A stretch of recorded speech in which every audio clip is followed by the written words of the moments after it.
one, when their families need one, or when their children need one. House Democrats are going to continue to press our case. 214 Democrats, every single House Democrat, supports legislation to extend the Affordable Care Act tax credits and has signed a discharge petition to force an up or down vote. All we need are 4 House Republicans. Just 4. There are 219. All we need are 4 to join us. Keep your word to the American people that you are not going to let the Affordable Care Act tax credits expire. Questions? What are you hoping to get sort of information from this Gang of 8 briefing? What do you hope is shared?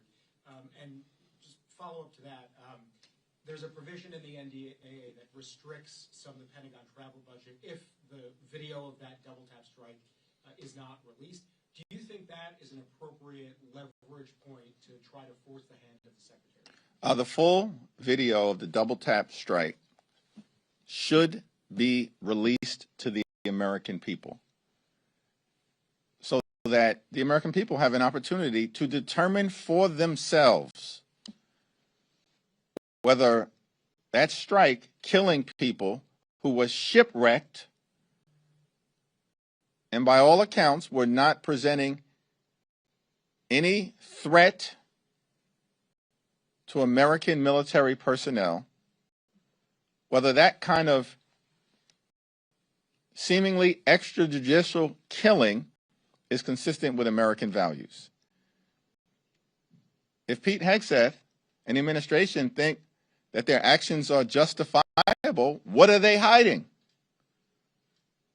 from the American people? Release the video. Thanks, Leader Jeffries. Outside of health care, what would Democrats do differently from Republicans in an effort to lower prices? Well, here's what we should do. We need to get rid of the Trump tariffs. And we cannot be confident that the Supreme Court will actually follow the law, because rarely during the Trump presidency have they done that. Instead, they've just bent the knee to Donald Trump and his extreme agenda over and over and over again, notwithstanding the fact that lower courts and judges appointed by Democratic and Republican presidents have consistently tried to rein in Donald Trump's extremism, only to have the Supreme Court reverse course, as they just did in supporting a racially gerrymandered map in Texas.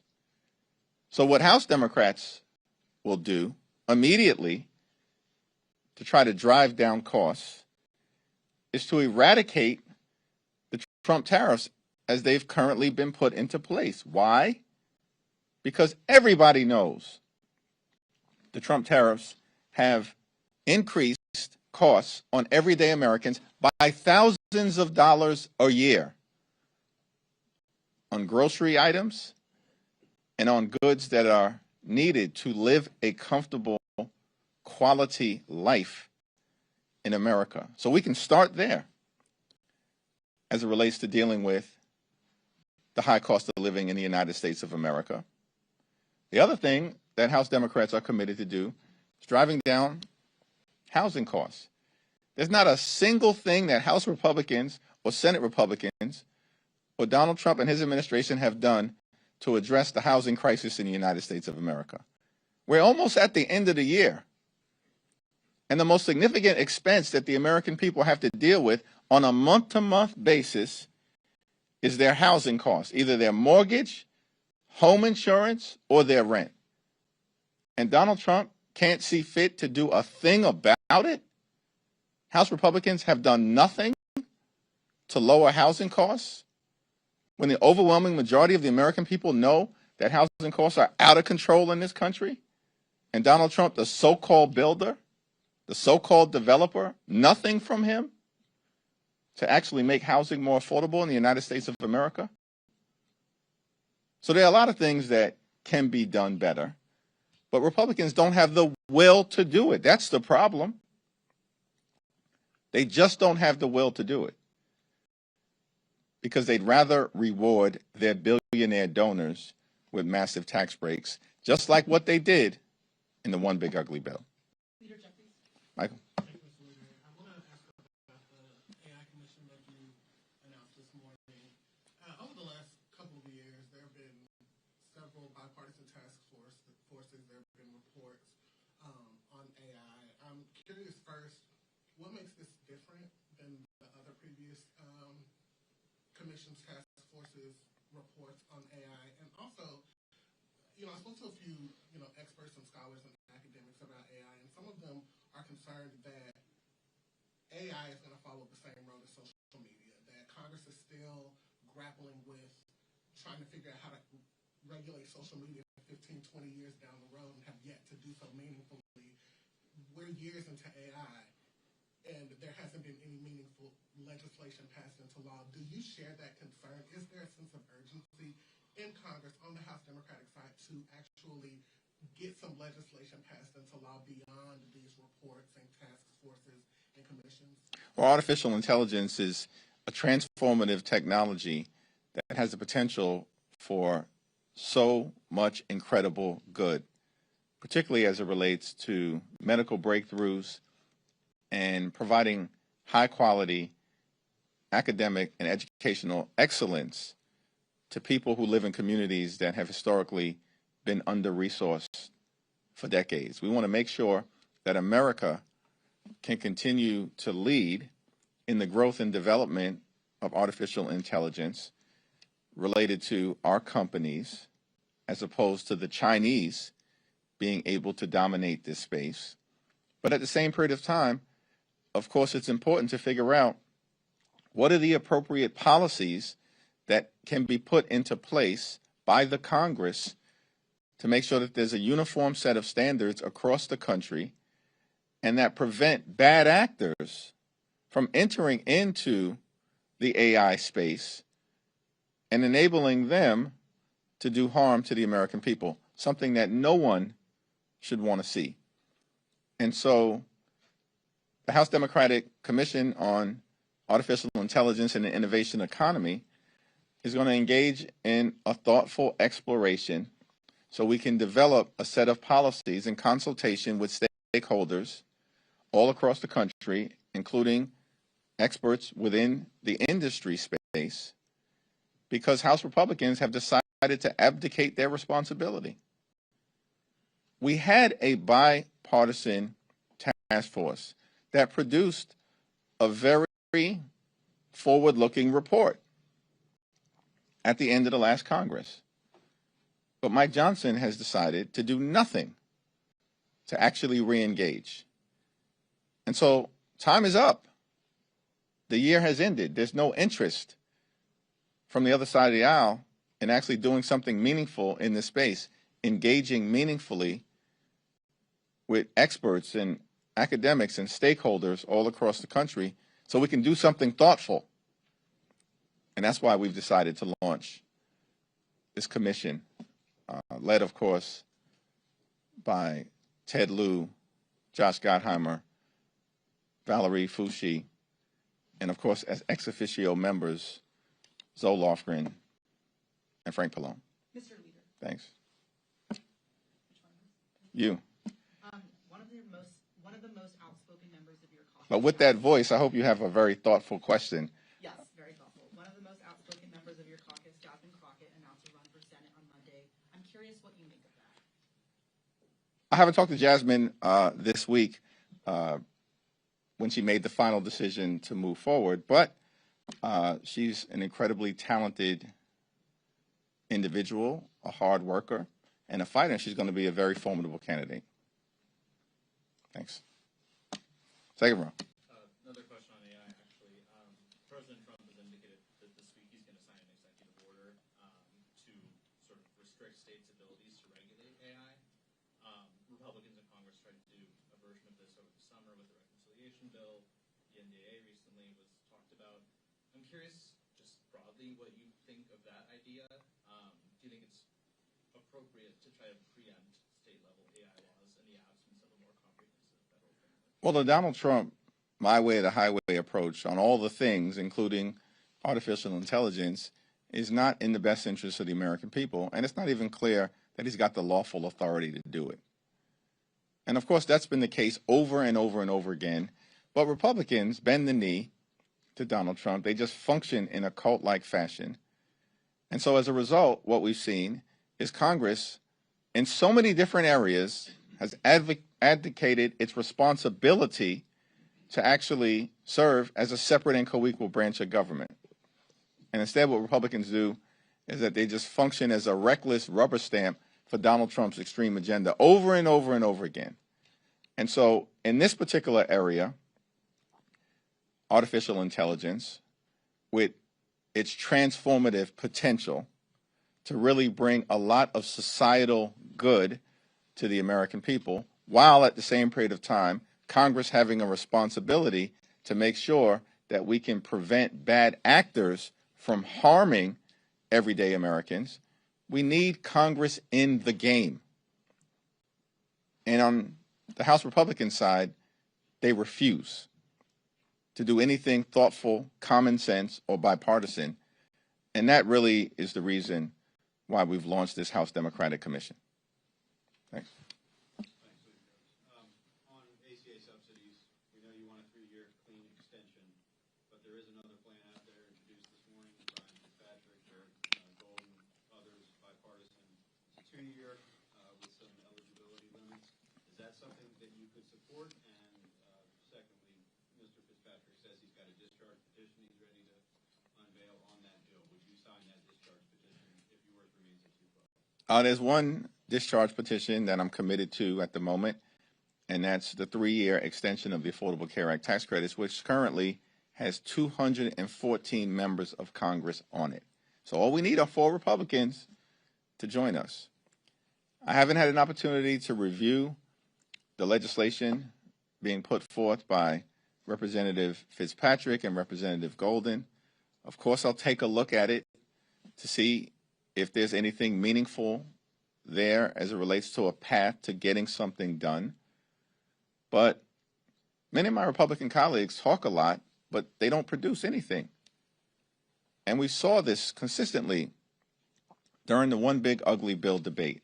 These very same Republicans, in many instances, were the ones who were saying under no circumstances were they going to cut Medicaid. And then almost every single one of them, with the exception of Representative Fitzpatrick and Representative Massey, every single one of them, other than those 2, voted to enact the largest cut to Medicaid in American history. And in the same bill, they ripped $186 billion away from SNAP. These people literally stole food from the mouths of hungry children, seniors, and veterans, and all of this was done so they can enact massive tax breaks for their billionaire donors. And then they made those permanent. And now here we are, clock is ticking, in December, Affordable Care Act tax credits expire on the 31st at the end of the month, and bills are still being introduced now? Listen, the most meaningful path forward, clearly, is for just a handful of Republicans to join us in the House, and for just a handful of Senate Republicans to vote in the next day or so on the bill that will be on the Senate floor that will extend the Affordable Care Act tax credit, so that tens of millions of people, including in dozens of Republican-controlled states, don't have their health care snatched away from them because it becomes unaffordable. Thank you, Mr. Leader. 2 quick questions. One, as Democrats look to retake the majority in both chambers, are you planning to make an endorsement in the Texas Senate race? And 2, yesterday, Congresswoman Crockett said that she won't need to win all the Trump voters in order to win the Texas Senate race. And given that state is dominantly red, would you say that it's vital that any candidate projects their message across the board to every single voter in order to win the state? Well, I think I'm obviously focused on the House, not the Senate, and we're only 3 seats short of taking back the majority, and we are going to take the majority back in the next Congress. The Republicans have been a disaster. They're totally on the run. They failed the American people. The cost of living is out of control. Democrats are the only group of people in this town and across the country actually interested in dealing with the affordability crisis, that's where our focus will continue to be. Donald Trump and Republicans don't even think that there is an affordability crisis. I mean, Donald Trump had the nerve to call it a hoax and a scam. Think about that.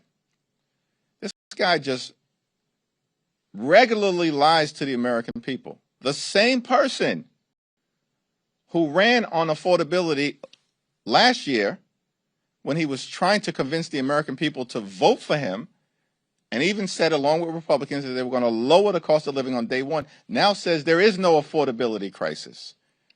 To me, that's what the American people are concerned about. Which party is actually committed to making their life better? That would be us, Democrats, as demonstrated last month in the off-year elections all across the country, which is why Democrats decisively won up and down the ballot. In terms of what's happening in Texas in the Senate race, before anyone gets to the general election, obviously there's going to be a competitive primary. And so we'll see what happens during the first Tuesday in March. Do you think any endorsement from you might add fuel to that fire and help get a win? We're still in the process of working through the House battlefield. So I've got no visibility into what we might do at any point into the future relative to the Senate. At the moment, we'll leave that to Chuck Schumer and the crew over there. You got it? You? Yeah. We'll go you, and then we'll go to you. How's that work? If Republicans try to pass the NDAA on suspension, will Democrats provide enough votes for them to pass, and how will you vote? Well, that's still going to be evaluated. We have a leadership meeting today at 5:15. Then we have a steering and policy meeting where we'll have that discussion at 6. And then we'll have a caucus meeting tomorrow where we'll hear a presentation about the NDAA as well as differing perspectives that might exist as to whether the bill has gone far enough at this particular moment to merit overwhelming support from the House Democratic Caucus. That remains to be seen. I want to ask about Congressman Henry Cuellar. Now that he's been pardoned by President Trump, do you think it's appropriate for him to be brought back into the fold, to be given his appropriations title back? It's my expectation, consistent with the rule that exists relative to this very issue, and as has been the case in past practice, that he would be restored to the ranking member subcommittee position that he's previously held. And it's my understanding that the Appropriations Committee on the Democratic side will be meeting to take that business up in short order. Congressman Luna last night accused you of blocking her stock ban discharge petition. She said that you're stonewalling. Any comment or reaction to that? Here's the interesting thing. I've never had a conversation with her. Know nothing about her commitment to this issue. And if she wants to lay out a path forward on this stock ban issue where she parachuted in to the middle of it, she has not been part of the bipartisan conversations that have been ongoing, led on our side by Seth Magaziner, Representative Ocasio-Cortez, and Representative Pramila Jayapal, along with Joe Morelli, has not been part of those conversations. They've been led by Chip Roy. She parachutes into this situation. Nobody fully understands her intention. She's had zero conversation, as far as I can tell, with any of us. And so she's just shooting off at the mouth, as she always does. She's undermining her own credibility and position. If she wants to have a conversation, find me on the floor. It's Democrats who are actually serious about enacting a congressional stock ban. And we're committed to using every tool available to make sure that this happens. Why doesn't Representative Anna Paulina Luna go talk to the Deputy Speaker, Mike Johnson? He's the one that a few days ago said her discharge petition was dead on arrival. See, when she runs off at the mouth, she loses all credibility.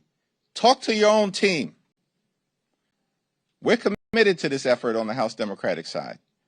And as a matter of fact, if she's interested in dealing with corruption, do something about the active ongoing crime scene coming out of 1600 Pennsylvania Avenue.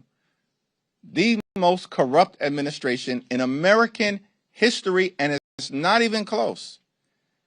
And we don't hear a peep from her or any of her colleagues about even extending the stock ban to the executive branch, to Donald Trump, to J.D. Vance, or perhaps even to the Supreme Court.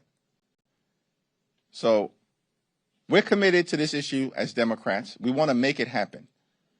The only open question about whether we're going to move forward and deal with this aspect of cleaning up corruption in this town, a congressional stock ban, is whether Republicans have the will to partner with us in a bipartisan way. Thank you, everyone.